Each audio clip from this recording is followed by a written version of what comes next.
here for an EV checkup service with BestDrive in Dunleary. It's my nearest one. It's literally down the hill from where I live. And we're going to be having a chat with Declan. You can see the ladybug inside. And so they're going to go through tyres and all the rest of it. So it's a nice service that they offer. So looking forward, and we're going to have a chat with him afterwards to understand what the process is and what they go through. He's a specific electric vehicle technician, so he's been trained up by BestDrive on what to look out for and all the different shapes and sizes. So yeah, let's have a look and see how she gets on.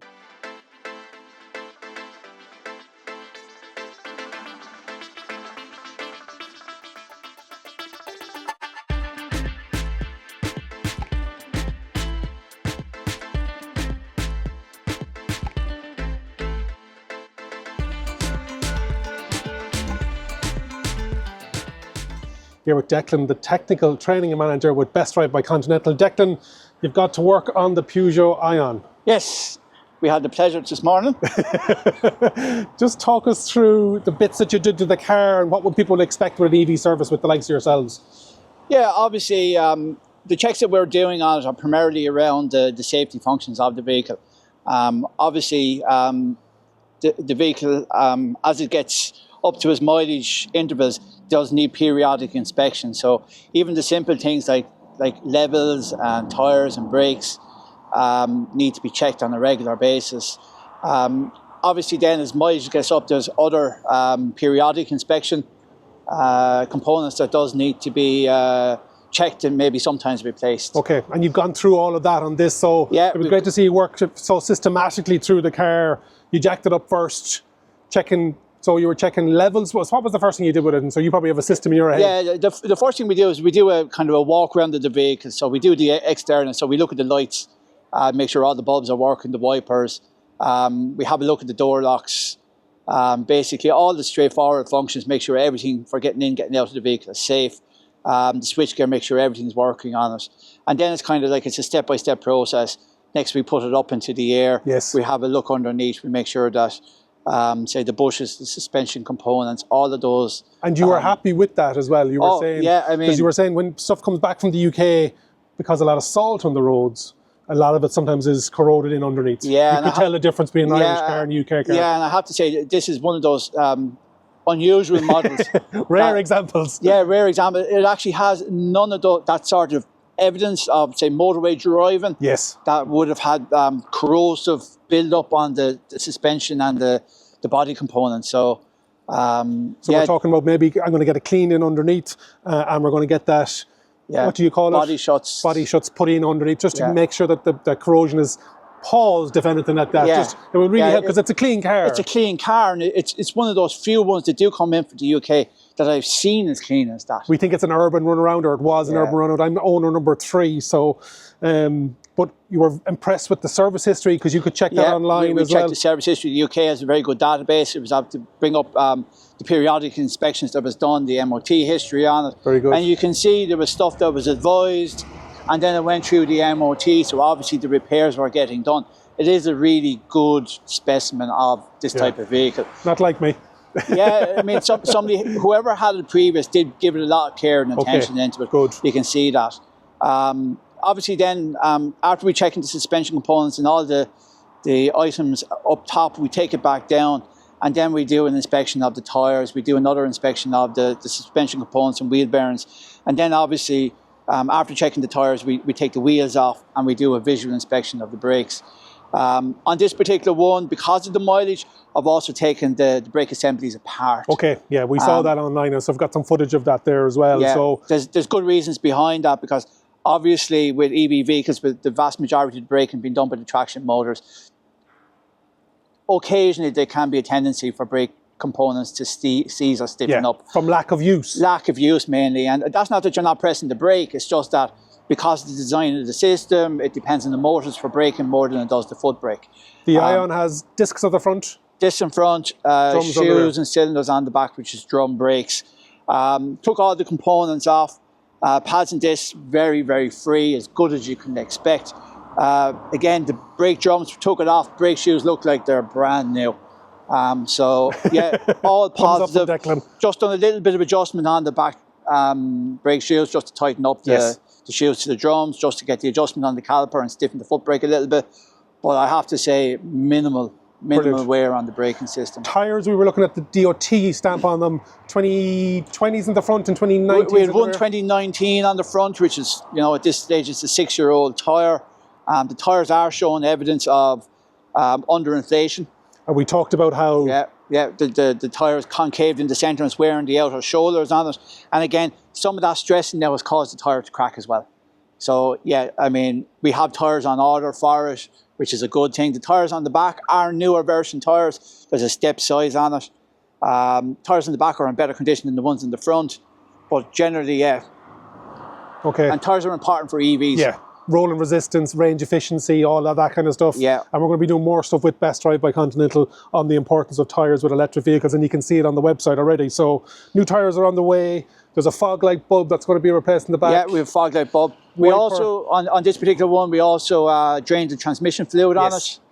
Wasn't bad, as you said. No, the transmission fluid was up to the level. So again, it wasn't losing transmission fluid or leaking transmission fluid. We took all of the fluid out into a container. We examined it. We filtered it to make sure that there was no swarf or metal into it. The fluid was clean and had still good lubrication qualities to it. But it takes less than 1 litre of ATF in it.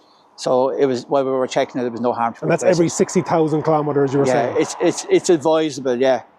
We also lubricated the linkage on this one as well, because the gear selector is a little stiff. It's a bit of a known issue with them. Yeah, it's outside, and we have the footage in underneath there as well. It's exposed to the elements. Yeah, it just needs to be looked after. And we talk about less, potentially, that people think that with an EV it's less servicing, but it's more maintenance and safety checks. Yeah, it is. And so even though this car won't be doing a lot of mileage, we'll be looking at maybe a once a year popping down the road to the lads here and getting an EV service on it. Yeah, definitely advisable to do that. Irrespective of the mileage that you're doing, the periodic, like an annual inspection, is a good idea. For sure. Obviously with EV vehicles, they do have a tendency to do things differently than an internal combustion engine. Some stuff moves more than most and some stuff moves less. So it's a good habit to just give a constant check on it, just to be safe. You check coolant?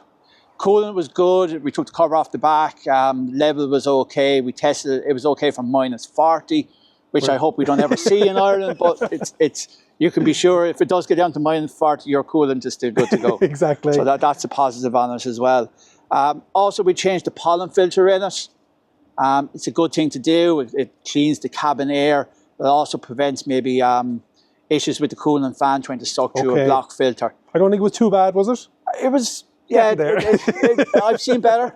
It was probably the only filter or the only part that I changed in the car that I'd say didn't get as much love and attention as the rest. Right, yeah, because it was surprising. A lot of other of these, that is an OEM filter. Yeah. And when you reached out to the Peugeot garage that you reached out to, they were like, what's a Peugeot iOn? So sometimes you have to make sure that they understand that this is available at some stage as well. Yeah, and look, I suppose it probably wasn't the highest selling model in Ireland at any stage. And obviously the guys in some of these dealerships are, you know, relatively new. They're relatively new. They're probably in the organisation. And look, their job is to deal with the cars that are coming into them on a daily basis. But they got it. Yeah, absolutely. Yeah. There was no issue. It took us a couple of days. Part was available through the dealer. No issue. And we also replaced a 12-volt battery on this one.